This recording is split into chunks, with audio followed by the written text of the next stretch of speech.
is Pre-Algebra Lesson 4-7, Exponents and Multiplication. If you remember back to Lesson 4-2, we learned how to use exponents to indicate repeated multiplication. Today, we will explore what happens when you multiply two powers with the same base. So let's take a look at something. Let's look at 7 to the second power times 7 to the third power, sometimes referred to as 7 squared times 7 cubed. From what we know, 7 squared is 7 times 7. And 7 cubed is 7 times 7 times 7.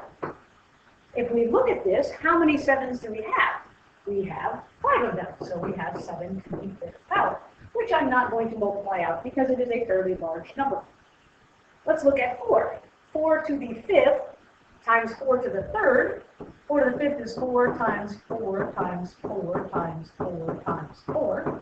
And 4 to the third is 4 times 4 times 4. If we count how many 4s we have 1, 2, 3, 4, 5, 6, 7, 8. So we have 4 to the 8th power.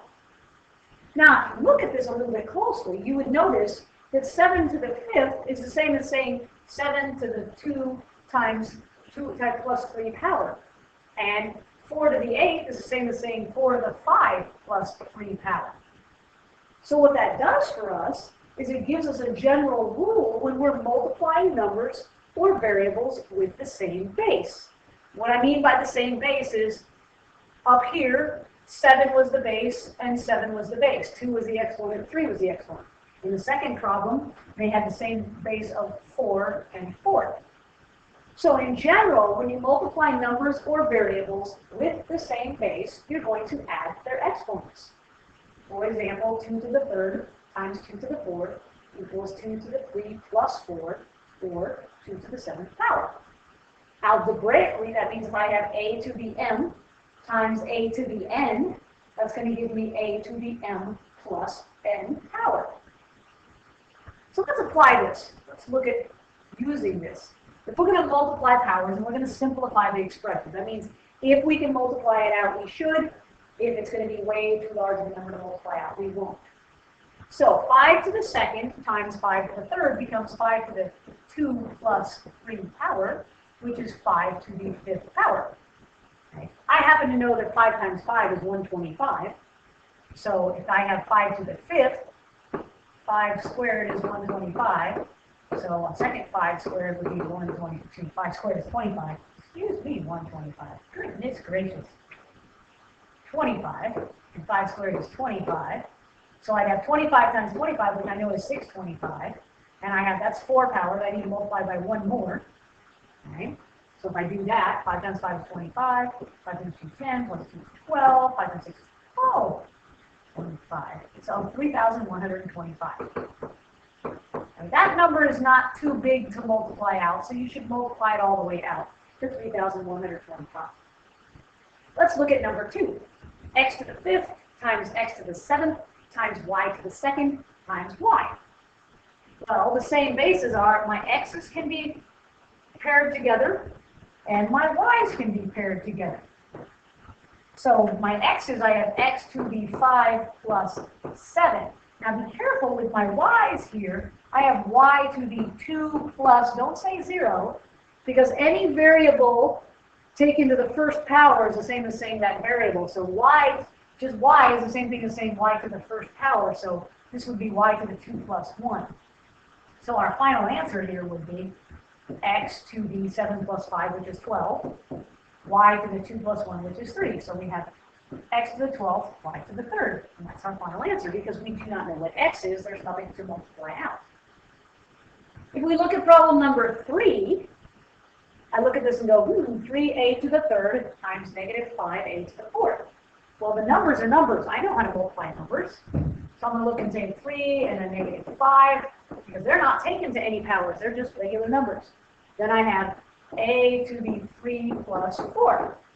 Well, 3 times negative 5 is negative 15.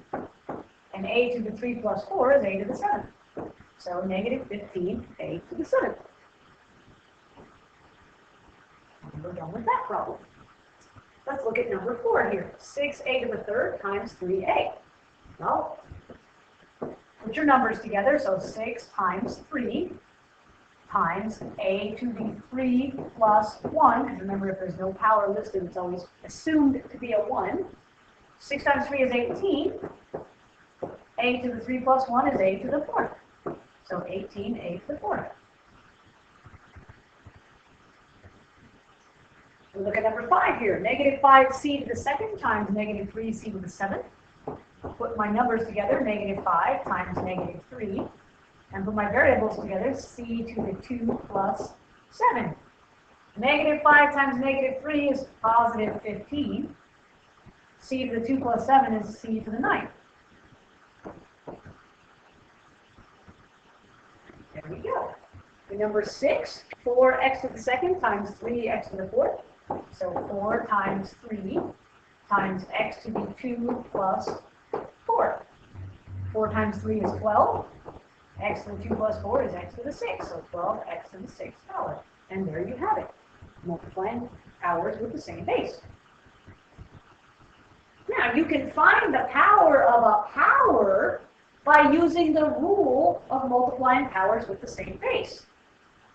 Okay, for example, 7 to the 2nd all raised to the 3rd power means 7 to the 2nd times 7 to the 2nd times 7 to the 2nd, which is the same thing as saying 7 to the 2 plus 2 plus 2. Notice we don't multiply these 7s together like we multiplied in the previous examples. We have a 3 and a 5, we multiply them together to get 15. That's because they were different bases. So there was no adding of exponents. These all have the same base of 7. So instead of multiplying the 7s together and adding the bases, or adding the exponent, we just add the exponent. So this would be 7 to the 2 plus 2 plus 2, which is 7 to the 6th power. Now, you should notice that if I took 7 to the 2nd and I raised it to the 3rd power, what is 2 times 3? Well, it's 6, isn't it?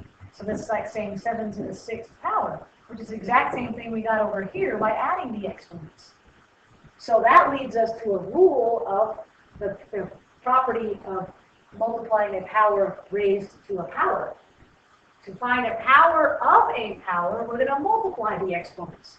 2 to the 4th raised to the 3rd power becomes 2 to the 4 times 3, or 2 to the 12th power.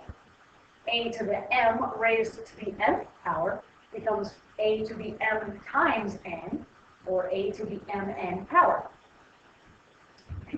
So let's take a look at a few examples here. Again, we're going to simplify, and we're going to simplify as far as we can go. So we have 2 to the 3rd raised to the 2nd power. That means 2 to the 3 times 2, or 2 to the 6th power.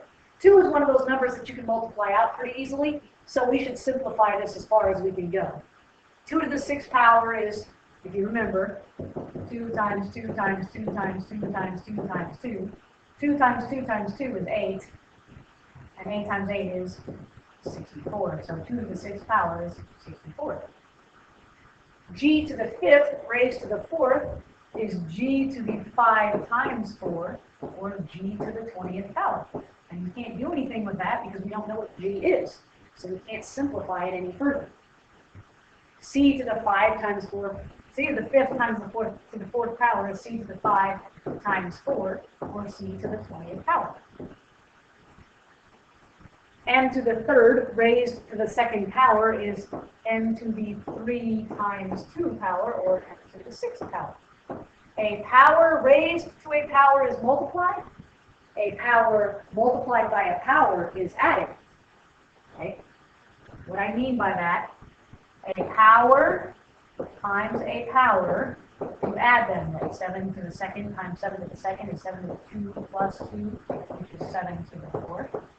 But a power raised to a power is multiplied. 7 to the 2nd raised to the 3rd power, so 7 to the 2 times 3 power, or 7 to the 6th power. Notice the difference between those, and it's not a hard concept to understand.